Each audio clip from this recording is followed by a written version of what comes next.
அனைவருக்குமே வணக்கம். சற்று முன் கிடைத்திருக்கக்கூடிய ஒரு மிக மிக முக்கியமான செய்தி ஒன்று வெளியாகியுள்ளது. சற்று முன் இபிஎஸ் ஓபிஎஸ் இடையே அடிதடி மோதல், கூட்டணி மெகா கூட்டணி உடைந்தது. இது மாதிரி பார்த்தீங்கன்னா செய்திகள் வெளியே இருக்கு.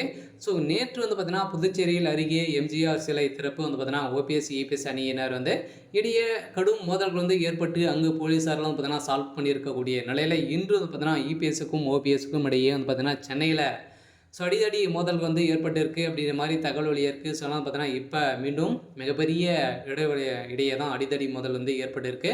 இப்போ சமீப காலத்தில் பார்த்தீங்கன்னா ஓபிஎஸும் இபிஎஸும் இணைய போகிறதாக ஒரு தகவல் வெளியே இருந்திருக்கக்கூடிய நிலையில் தான் இப்போ புதுச்சேரியில் எம்ஜிஆர் சிலை திறப்பு விழாவில் பார்த்தீங்கன்னா இப்போ ஓபிஎஸ் அணிக்கும் இபிஎஸ் அணிக்கும் இடையே மோதல் ஏற்பட்டிருக்கக்கூடிய சூழ்நிலையில் தான் இப்போ திமுக ஒரு பெரிய கேள்விக்குறியாகவே மாறிடுச்சு. ஒரு மிகப்பெரிய பலம் வாய்ந்த ஒரு கட்சியாக இருந்திருக்கக்கூடிய நிலையில் தான் அதிமுக இருந்தது. இருந்தாலும் அதை பார்த்தீங்கன்னா இப்போ பலவீனமாக ஆக்கக்கூடிய அளவுக்கு தான் அதிமுக பார்த்தீங்கன்னா ஒரு 3-4 பிரிவாகவே பிரிந்திருக்கக்கூடிய நிலையில் தான் இப்போ ஒரு மிகப்பெரிய ஒரு பலவீன கட்சியாக மாறிவிட்டது. இந்த நிலையில் தான் நேற்று நடந்த அடிதடி மோதலின் அடிப்படையில் இன்றும் தொடர்ந்திருக்கக்கூடிய நிலையில் தான் இப்போ இபிஎஸ் ஓபிஎஸ் தரப்புக்கும் என்ன நடக்க போகுது அப்படின்னு தான் பெரிய கேள்வியாக இருக்குது.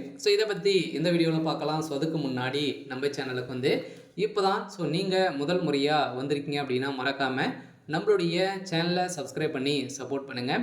வாங்க வீடியோக்குள்ளே போகலாம். பார்த்தீங்கன்னா வில்லியனூர் சாலை விரிவாக்க பணிக்காக கடந்த ஆண்டு அகற்றப்பட்ட எம்ஜிஆர் சிலை மீண்டும் நிறுவப்பட்டது. அந்த சிலையை கடந்த சில தினங்களுக்கு முன்பு புதுச்சேரி அதிமுக மாநில செயலாளர் அன்பழகன் திறந்து வைத்திருந்த நிலையில் இந்த நிலையில் அந்த சிலைக்கு ஓபிஎஸ் அணியினர் மீண்டும் திறப்பு விழா நடத்த முயன்ற இருந்திருந்த நிலையில் அப்போது அங்கு வந்த அதிமுகவினருக்கும் ஓபிஎஸ்க்கும் அணிக்கும் இடையே வாக்குவாதங்கள் ஏற்பட்டது. இந்த வாக்குவாதத்தில் ஈடுபட்ட எடப்பாடி பழனிசாமிக்கு பார்த்தீங்கன்னா திடீர்னு வந்திருந்த நிலையில் இரு தரப்பிற்குமே அடிதடி மோதல்கள் ஏற்பட்டு அப்போலோ மருத்துவமனையில் இப்போ ஓபிஎஸ் அவர்கள் பார்த்தீங்கன்னா அனுமதி பெற்று சிகிச்சை பெற்றுவார்.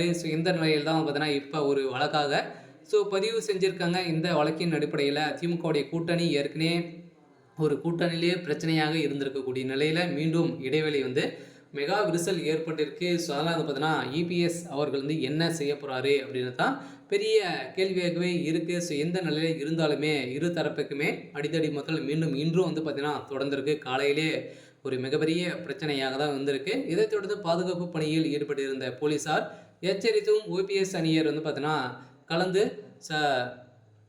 சொல்லாததால் அங்கு அவர்களை கைது செய்திருந்த நிலையில் தான் இப்போ பார்த்தீங்கன்னா அதிரடியாக இன்று வெளியிட்டு இருந்த நிலையில் அவருக்கு மீண்டும் பார்த்தீங்கன்னா கலவரங்கள் செஞ்சுருக்காங்க.